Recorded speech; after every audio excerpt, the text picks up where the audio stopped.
चला आज गणेश चतुर्थी त्यासाठी मी इथं साबुदाणे भिजत घातले होते. रात्रीच भिजत घातले होते मी हे साबुदाणे आणि 2 छोटे-छोटे बटाटे पण मी इथं कापून घेतलेले. बिना साली काढायचे आणि ही एवढी शेंगदाण्याची कूट केलेली आहे मी. 4 ते 5 मिरच्यासुद्धा कापून ठेवलेल्या आहे. संकष्टी चतुर्थी त्यासाठी फराळ बनवते मी इथं. तर बघा सर्वात आधी इथं मी मिरच्या तळून घेणार आहे. आणि आज तर काय झालं ना, बॅलन्स संपलेलं आहे माझंवालं. आज तर व्हिडिओ पण अपलोड करता येणार नाही. शॉर्ट व्हिडिओसुद्धा मी अपलोड केलेले नाही आहेत आणि मला कोणाचे व्हिडिओसुद्धा बघता आले नाही. त्यासाठी प्लीज समजून घ्या. तर बघा मी इथं मिरच्या तळून एका प्लेटमध्ये काढून घेतलेल्या आहे. त्या आता साईडला ठेवते. थोडं मीठ टाकून देते म्हणजे छान मुरून जातात. तर चला आता इथं मी बटाटे स्वच्छ धुवून घेतले होते. बिना साली काढायचेच कापलेले मी खूप छान लागतात. आपल्याला कसं बारीक कापायचे असतात म्हणून. आणि साली सकट जर कधी कापले ना तर आपल्याला थोडंसं त्याच्यामुळे कॅल्शियम पण भेटतं. त्यासाठी मी साली सकटच कापून घेतले. त्यानंतर थोडे लवकर शिजण्यासाठी आहे ना मी इथं मीठ टाकलेलं आहे थोडंसं. आणि आता ते बटाटे फ्राय होतात तोपर्यंत बघा मी इथं स्नोला दूध दिलेलं आहे प्यायला. त्याचे पण 4 टाईम असतं. सकाळी 8 वाजता दूध द्यायचं. नंतर 10 वाजता थोडंसं द्यायचं त्याचं जेवण. त्याचे जेवण वेगळेच असतं. ते तुम्ही बघताच मी देते तेव्हा. त्याचं नाव काय मला बोलता येत नाही. त्यानंतर अजून 2 वाजता द्यायचं. त्यानंतर मग रात्री द्यायचं. असं त्याचं जेवणाचा टाईम असतो. तर बघा तेवढ्यात आपले बटाटेसुद्धा झालेले मस्तपैकी. तर हे बटाटे असे आहे ना पूर्ण तेलामध्ये मस्त फ्राय होऊन जातात ते. तर आपल्याला आता इथं साबुदाणे टाकून घ्यायचे. बटाटे आपले तर मी इथं साबुदाणेसुद्धा टाकून घेतलेले. ते पण आपल्याला मस्त असं परतून घ्यायचे.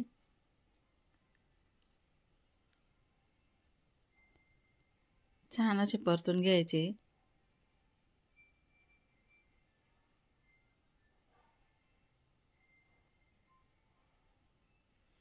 त्यानंतर आपल्याला थोडं मीठ टाकायचं आहे आणि त्यानंतर थोडीशी चटणीसुद्धा आत्ताच टाकून घ्यायची. कारण आपल्याला इथं सर्व काही मिक्स करून घ्यायचं आहे. फराळ बनवायचं सोपं असतं. ते तर सगळ्यांनाच येतं. पण माझी पद्धत अशी आहे. मी ते दाखवते तुम्हाला. अशा प्रकारे मी साबुदाणे बनवते. खायला पण खूप छान लागतात. आणि तुम्हाला जर वाटलं तर साखर निंबू पिळून खायचे. प्लेटमध्ये घेऊन घ्यायचे साखर थोडीशी. नाहीतर मग इथं पण साखर परतवली ना तरी पण चालतात. पण कोणाची कशी पद्धत असते कोणाची. आमच्या घरी यांना लिंबू चालत नाही म्हणून मी लिंबू आधी टाकत नाही. तर बघा मी यांना वाढून देते. नंतर मी एका प्लेटमध्ये घेऊन थोडी साखर निंबू पिळूनच मी खाणार आहे. तर चला आता रात्रीसाठी रात्रीचा बेत. रात्री तर मग काय डाळ भात म्हटलं. रात्रीच्या टायमाला काय डाळ भात करायचं.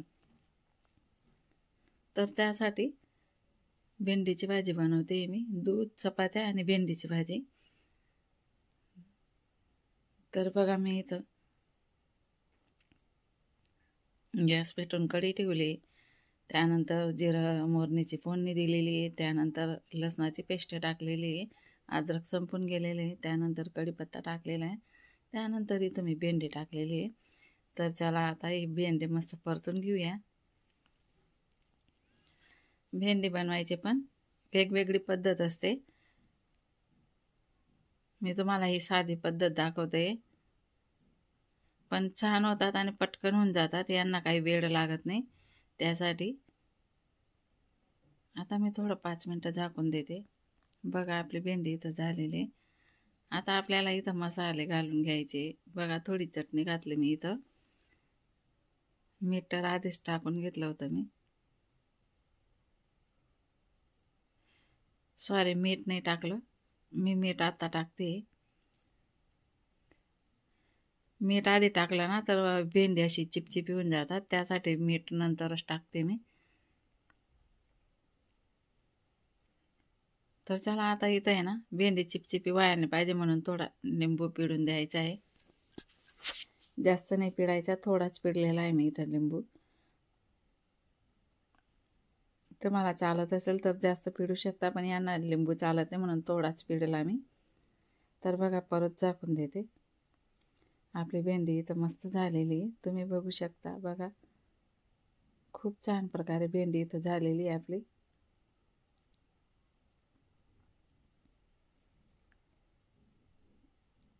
तर मी आता चपात्या करून घेणार आहे. इथं मी आधी पीठ मळून घेतलेले 3 ते 4 चपात्यांचं, कारण आज आम्ही दोघंच जण आहेत.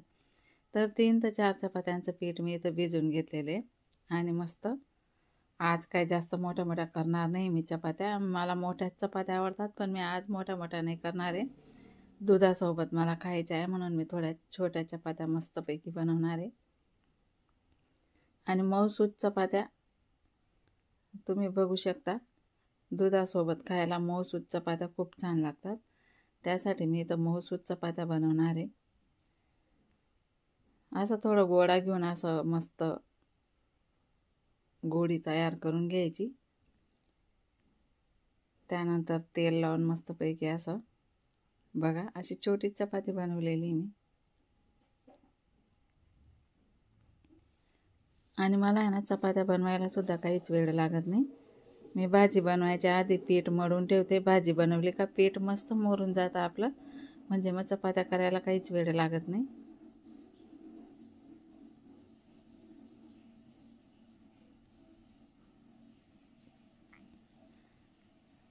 आणि आपण म्हणतो व्हिडिओ बनवायचं टाकायचं, ते काही सोपं नाही आहे. खूप खूप खूप मेहनत घ्यावी लागते. व्हिडिओ अपलोड करायचा, त्यानंतर एडिटिंगला 2 ते 3 तास द्यावे लागतात. त्यानंतर अपलोड करायचा. अपलोड होत नाही लवकर. एखाद्या वेळेस रेंज राहतं, एखाद्या वेळेस नाही राहत, आणि एखाद्या वेळेस नेमकं आपलं बॅलन्स संपून जातं. तर त्याचप्रकारे असं माझं झालेलं आहे आज. नेमकं माझं आज रात्रीचं बॅलन्स संपून गेलेले.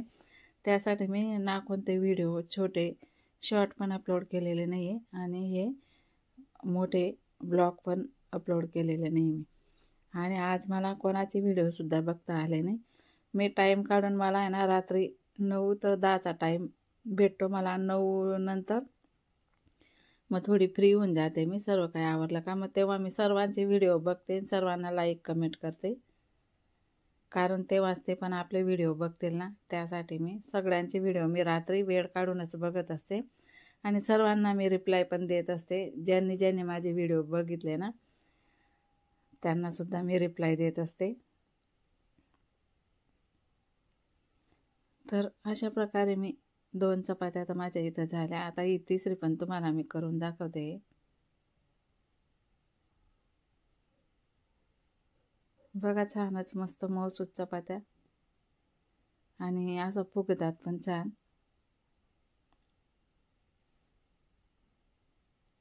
आणि स्वयंपाकाला जर बसले ना, मला काही वेळसुद्धा लागत नाही स्वयंपाकाला, पटकन असा होतो. तर आज म्हटलं जी भाजी पटकन होणार तीच मी बनवलेली आहे.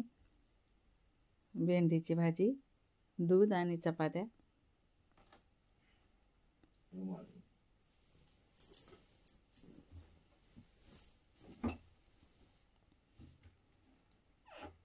आता एवढी पण चपाती तुम्हाला मी करून दाखवते.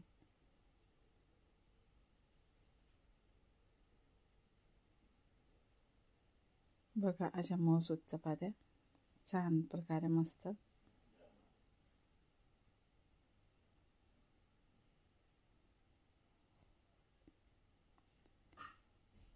पीठ असं मुरून गेलं ना, तर मग चपाती लाटायला पण वेळ लागत नाही, पटपट सरकते ती.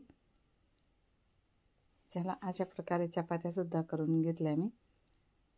तर आता आम्ही जेवणाला बसतोय. चला या तुम्ही सर्वजण जेवण करायला. दूध पोळी, दूध चपाती, भेंडीची भाजी.